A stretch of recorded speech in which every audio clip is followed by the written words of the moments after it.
ابن سعد اور بحقی نے روایت کیا ہے کہ ایک مرتبہ سورج کی شعاعیں بہت تیز اور پر نور تھیں۔ سب صحابہ کرام رضوان اللہ تعالی علیہم اجمعین تعجب سے اس پر نور شعاؤں کو دیکھ رہے تھے۔ تبھی حضرت جبرائیل امین علیہ السلام حضور اقدس صلی اللہ تعالی علیہ وآلہ وسلم کی خدمت اقدس میں حاضر ہوئے اور عرض کیا، آپ کا امتی اس عمل کو کرے گا۔ ان کے نماز جنازہ میں 70,000 فرشتے صف باندھے نماز جنازہ ادا کریں گے اور آپ کی شفاعت اس پر لازم ہوگی اور ہر سوال و جواب سے آزاد ہوگا۔ وہ عمل یہ ہے۔ بسم اللہ الرحمن الرحیم۔ السلام علیکم ورحمۃ اللہ۔ محترم ناظرین، ابو نعیم نے ابو امامہ سے روایت کیا ہے، قریش کا ایک مشرک پہلوان رکانہ نامی بڑا بہادر و دلیر جنگجو تھا۔ وادی اعظم میں رہتا اور وہیں بکریاں چراتا۔ ایک دن نبی پاک صاحب لولاک حضرت محمد صلی اللہ تعالی علیہ وآلہ وسلم تنہا اس وادی میں تشریف لے گئے۔ رکانہ سے ملاقات ہوئی تو اس مشرک پہلوان نے کہا، اے محمد صلی اللہ تعالی علیہ وآلہ وسلم، وہی ہے جو ہمارے خدا لات و عزا کی تحقیر و توہین کرتا ہے اور اپنے خدا کے عزیز غالب حکیم ہونے کا دعویٰ کرتا ہے۔ اگر ہم دونوں کے درمیان رشتہ داری نہ ہوتی تو میں تجھے قتل کر دیتا۔ توبہ نعوذ باللہ من ذالک، اس کے سوا کوئی بات نہ کرتا، لیکن تو اپنے عزیز و حکیم کو پکار کہ وہ تیری مدد کرے، میرے ساتھ کشتی کر۔ میں اپنے خدا لات اور عزا کو مدد کے لیے پکارتا ہوں۔ اگر تو نے مجھے کشتی میں زیر کر دیا تو میں تجھے تیری پسند کے 10 بکرے دوں گا۔ آپ صلی اللہ تعالی علیہ وآلہ وصحابہ وسلم نے فرمایا، مجھے منظور ہے۔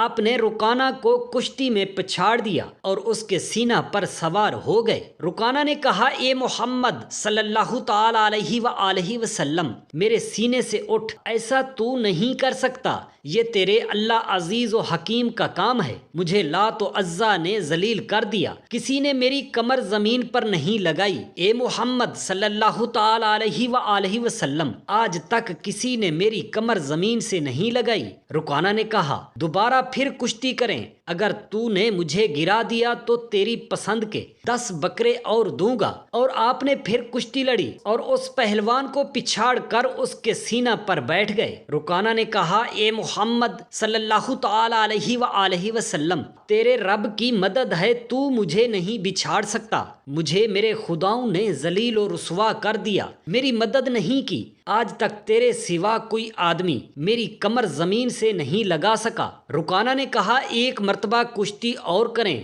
10 بکرے بکریاں تیری پسند کے اور دوں گا۔ اس نے لات و عزا کو پکارا۔ آپ نے بھی خدا تعالی کا نام لے کر رکانہ کو پھر گرایا اور سینے پر سوار ہو گئے۔ وہ بولا، اے محمد صلی اللہ تعالی علیہ وآلہ وسلم، تم مجھے نہیں گرا سکتے، یہ تیرے ایک خدا کا کام ہے جس نے مجھے اور میرے لات و عزا کو ذلیل کر دیا۔ اپنی من پسند بکرے بکریاں لے لے۔ آپ صلی اللہ تعالی علیہ وآلہ وسلم نے فرمایا، اے رکانہ، مجھے تیرا انعام نہیں چاہیے، میں تجھے اسلام کی دعوت دیتا ہوں، تو آل ہاشم سے ہو کر جہنم میں جائے گا، اسلام لا سلامت رہے گا۔ رکانہ نے کہا، مجھے کوئی معجزہ دکھاؤ۔ نبی کریم صلی اللہ تعالی علیہ وآلہ وسلم نے فرمایا، میں تجھے کوئی اور معجزہ دکھا دوں تو ایمان لائے گا؟ بولا، ہاں۔ آپ نے فرمایا، جس کی جڑیں گہری مضبوط اور شاخیں بڑی تھیں، اے درخت، خدا کے حکم سے نصف حصہ ادھر میرے پاس آ۔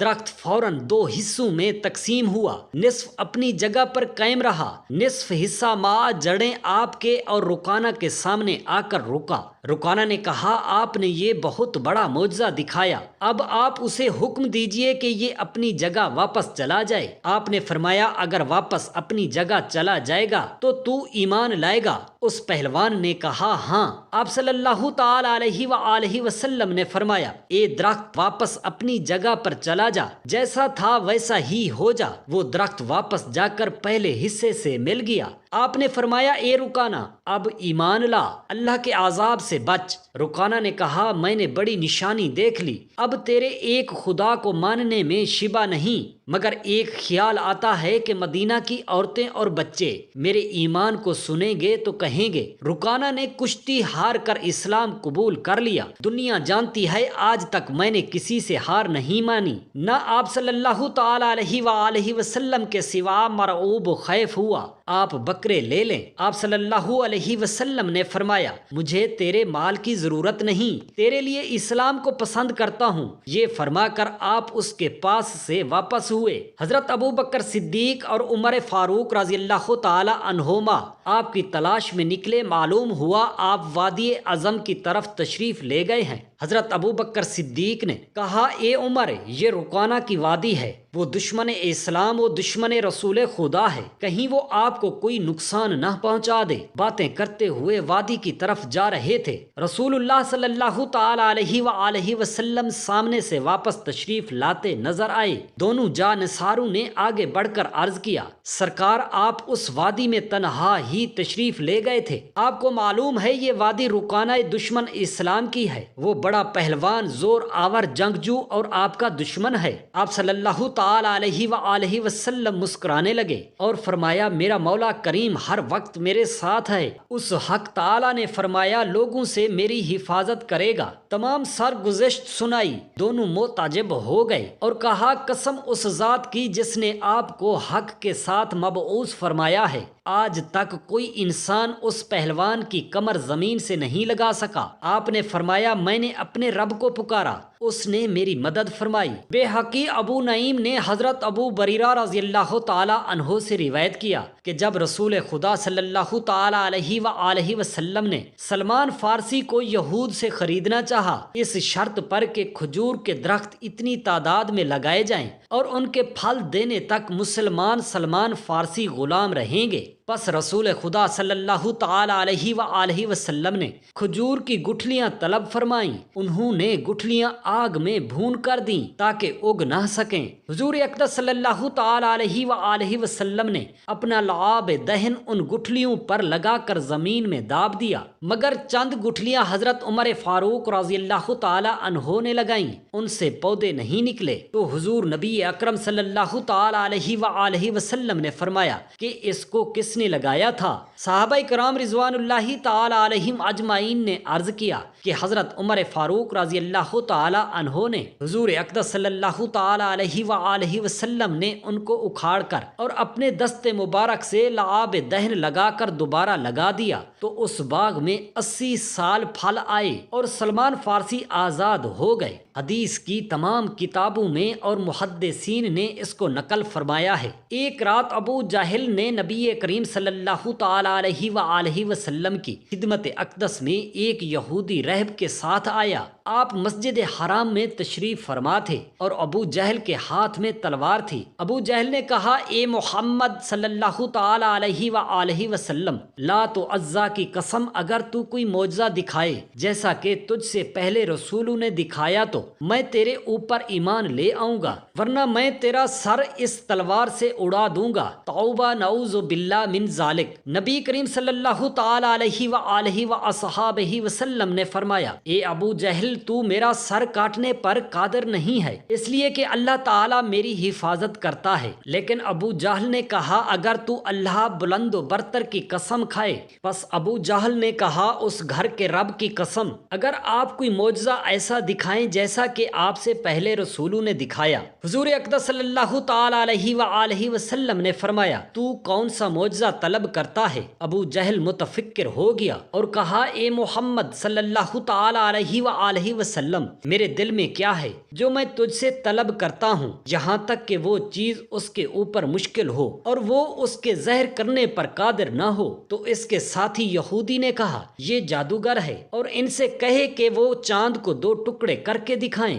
اس لیے کہ جادو آسمان پر اثر نہیں کرتا بلکہ زمین پر اثر انداز ہوتا ہے۔ ابو جہل نے کہا اے محمد صلی اللہ تعالی علیہ وآلہ وسلم، ہمارے لیے چاند کو چیر کر دکھا۔ آپ نے انگشت شہادت سے چاند کی طرف اشارہ فرمایا، پس چاند دو ٹکڑے نصف نصف ہو گیا۔ اللہ تعالیٰ کے حکم سے نصف اپنی جگہ پر قائم رہا اور دوسرا نصف اس سے علیحدہ ہو گیا۔ پھر ابو جہل نے کہا، اے محمد صلی اللہ تعالیٰ علیہ وآلہ وسلم، چاند کے یہ دونوں ٹکڑے آپس میں مل جائیں۔ تو نبی کریم صلی اللہ علیہ وآلہ وسلم نے دوسری مرتبہ اشارہ فرمایا، وہ پہلی حالت میں آ گیا، یعنی ایک دوسرے کے ساتھ مل کر مکمل ہو گیا۔ جدید دور میں چاند پر جانے والے سائنسدان نے بھی یہ انکشاف کیا ہے کہ چاند کے درمیان ایک ایسی دیوار ہے کہ جس سے معلوم ہوتا ہے کہ یہ دونوں ٹکڑے علیحدہ ہو کر دوبارہ ملے ہیں۔ جب یہودی نے اس معجزے کو دیکھا تو وہ اللہ اور اس کے رسول محمد صلی اللہ تعالی علیہ وآلہ وسلم پر ایمان لایا اور کہا، میں گواہی دیتا ہوں کہ اللہ کے سوا کوئی معبود نہیں اور محمد اللہ کے رسول ہیں۔ جب ابو جہل نے دیکھا تو کہا، بے شک محمد صلی اللہ تعالی علیہ وآلہ وسلم بہت بڑا جادوگر ہے، چاند پر جادو کیا اور ہم نے اسے دو حصوں میں دیکھا، اور پھر کہا، ہم اس وقت تک یقین نہیں کریں گے جب تک ہم اپنے قاصد گرد و نواح میں بھیج کر معلوم نہ کریں کہ انہوں نے بھی چاند کو دو ٹکڑے دیکھا ہے، پھر تو یہ معجزہ ہوگا ورنہ جادو ہے۔ پس ابو جہل نے اپنے اطراف کے شہروں میں لوگ بھیجے کہ وہ معجزہ شق القمر کے متعلق معلومات حاصل کریں۔ جب قاصد واپس آئے تو انہوں نے معجزہ شق القمر کی تصدیق کی کہ وہاں بھی لوگوں نے چاند کو دو ٹکڑے ہوتا دیکھا ہے۔ تو ابو جہل بولا، یہ بڑا بھاری جادوگر ہے۔ امام بخاری اور امام مسلم نے حضرت انس سے روایت کی کہ نبی کریم صلی اللہ تعالی علیہ وآلہ وسلم کے زمانہ اقدس میں ایک سال قحط پڑا۔ آپ یکم جمعہ کا خطبہ ارشاد فرما رہے تھے، خطبہ کے درمیان ایک اعرابی کھڑا ہوا اور عرض کیا، یا رسول اللہ صلی اللہ تعالی علیہ وآلہ وسلم، مال ہلاک ہو گئے اور بال بچے مصیبت میں پھنس گئے، ہمارے لیے اللہ تعالی سے دعا فرمائیے۔ حضور اقدس صلی اللہ تعالی علیہ وآلہ وسلم نے ہاتھ بلند فرمائے اور ہم نے دیکھا کہ آسمان پر ہاتھ اٹھانے کے وقت کوئی بادل کا ٹکڑا نہیں تھا۔ قسم ہے اس ذات کی جس کے قبضہ قدرت میں میری جان ہے، ابھی آپ نے ہاتھ نیچے نہیں کیے تھے کہ بارش شروع ہو گئی اور آپ صلی اللہ تعالی علیہ وآلہ وسلم کی ریش مبارک سے قطرے ٹپک رہے تھے اور مسلسل اگلے جمعہ تک بارش ہوتی رہی۔ پھر وہ اعرابی کھڑے ہوئے یا ان کے سوا عرض کیا، یا رسول اللہ صلی اللہ تعالی علیہ وآلہ وسلم، ہمارے مکان گرنے لگے، ہمارے مال ڈوب گئے، پس دعا فرمائیے اللہ تعالی سے۔ تو آپ نے ہاتھ اٹھائے اور عرض کیا، اے اللہ ہمارے ارد گرد برسا، ہم پر نہ برسا۔ پھر آسمان کی طرف انگلی سے اشارہ فرمایا اور بادل چھٹ گئے اور مدینہ کے چاروں طرف ایک مہینہ تک بارش ہوتی رہی، اور جب بھی کوئی مسافر آتا تو بارش کا کثرت سے ذکر کرتا۔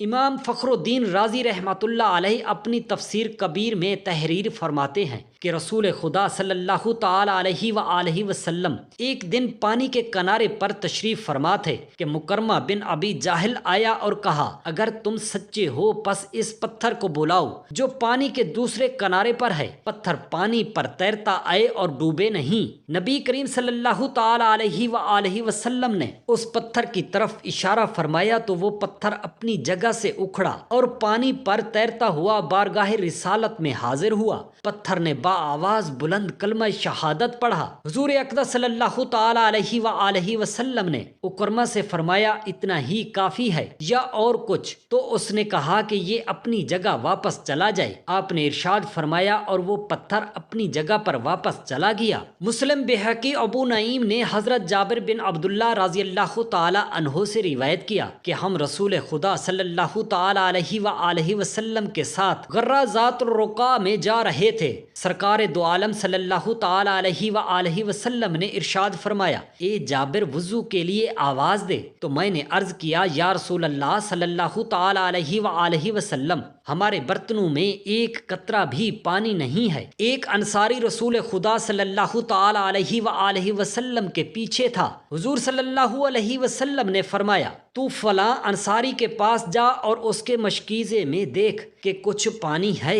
میں اس انصاری کے پاس گیا اور دیکھا تو اس کے مشکیزے میں چند قطرے کے اس سے ایک پیاسا آدمی سیراب ہو سکے۔ میں اس پانی کو رسول اکرم صلی اللہ تعالی علیہ وآلہ وسلم کے پاس لایا لایا اور آپ کی خدمت میں پیش کیا تو آپ نے فرمایا کہ لاؤ، اور اس کو اپنے ہاتھ میں لیا اور کچھ تلاوت کریمہ فرمایا جو میں نہ سمجھ سکا، اور اس کو میرے ہاتھ میں دیا اور فرمایا اے جابر اونٹوں کے پلانے والا برتن منگاؤ۔ میں نے آواز دے کر وہ برتن طلب کیا، آپ نے اس پانی کو برتن میں انڈیل کر دست مبارک رکھا اور رسول خدا صلی اللہ تعالی علیہ وآلہ وسلم کی انگلیوں مبارک کے درمیان سے چشمے جاری ہو گئے اور فرمایا کہ اے جابر پانی لو، اور فرمایا بسم اللہ الرحمن الرحیم۔ پس میں نے دیکھا کہ پانی آپ کی انگلیوں مبارک سے ابل رہا ہے اور برتن بھر گیا ہے۔ آپ نے فرمایا اے جابر لوگوں کو پکارو کہ جس کو پانی کی ضرورت ہو وہ لے لے۔ پس لوگ آئے اور انہوں نے پیا اور اپنے برتن بھرے،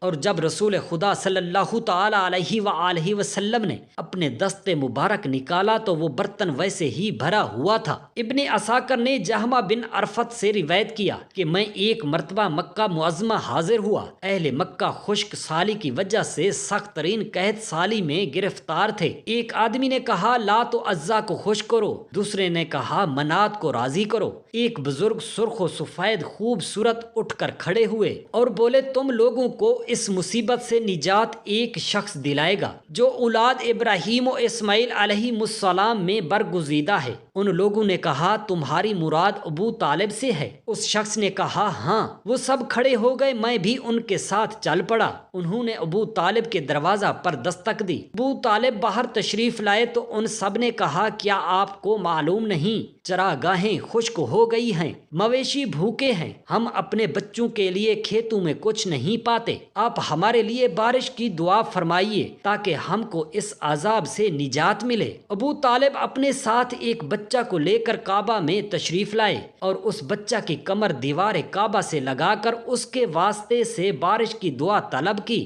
اس بچہ نے اپنی انگشت سے آسمان کی طرف اشارہ فرمایا جیسے کوئی خضوع و خشوع اور عجز و نیاز سے بارگاہ خداوندی میں کچھ عرض کرتا ہے۔ اس وقت آسمان بالکل صاف تھا، بادل کا نشان تک نہ تھا۔ اچانک چاروں طرف سے بادل امڑ آئے اور اتنی زیادہ بارش ہوئی کہ ہر طرف پانی ہی پانی تھا، دشت و جبل سیراب ہو گئے۔ اس واقعہ کو ابو طالب نے آپ کے اعلان نبوت کے بعد قریش سے کہا اے قریش، تم ان کے بچپن میں ان کی برکت و دعا سے سیراب ہوئے تھے۔ اس مائے روح نے آل ہاشم سے قحط سالی دور کر دی، وہ ان کے پاس نعمتوں اور دولت کی کثرت کا سبب ہیں۔ ابن سعد اور بیہقی نے روایت کی ہے کہ ہم مقام تبوک میں ایک دن حضور اقدس صلی اللہ تعالی علیہ وآلہ وسلم کی خدمت اقدس میں تھے۔ سورج نکلنے کا وقت تھا کہ سورج عجیب و غریب چمک دمک اور حیرت انگیز روشنی اور شعاؤں کے ساتھ نکلا۔ آج کی روشنی ہر دن کی روشنی سے نئی نرالی پر نور،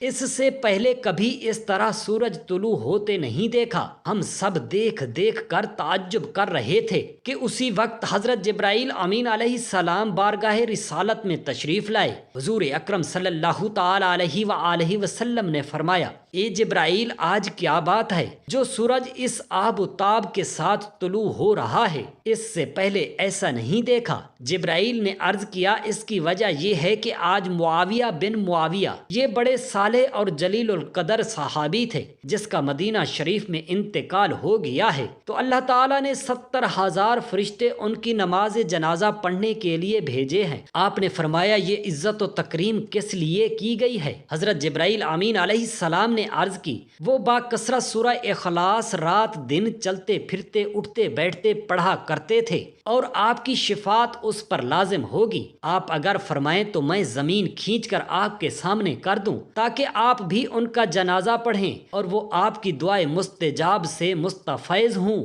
حضور اقدس صلی اللہ تعالی علیہ وآلہ وسلم نے فرمایا بہتر ہے۔ حضرت جبرائیل امین علیہ السلام نے پر مار کر سب کچھ ہٹا دیا، کوئی چیز درمیان میں حائل نہ رہی، جنازہ آپ کے سامنے آ گیا۔ آپ نے ملاحظہ فرمایا اور 70,000 فرشتوں کی 2 جماعتیں صفیں پیچھے لے کر نماز جنازہ ادا فرمائی۔ اللہ تعالیٰ سے دست ادب دعا کرتے ہیں میرے تمام مسلمان بہن بھائیوں کو بروز قیامت حضور اقدس صلی اللہ تعالی علیہ وآلہ وسلم کی شفاعت نصیب فرمائے، آمین یا رب العالمین، جزاک اللہ خیرا کثیرا۔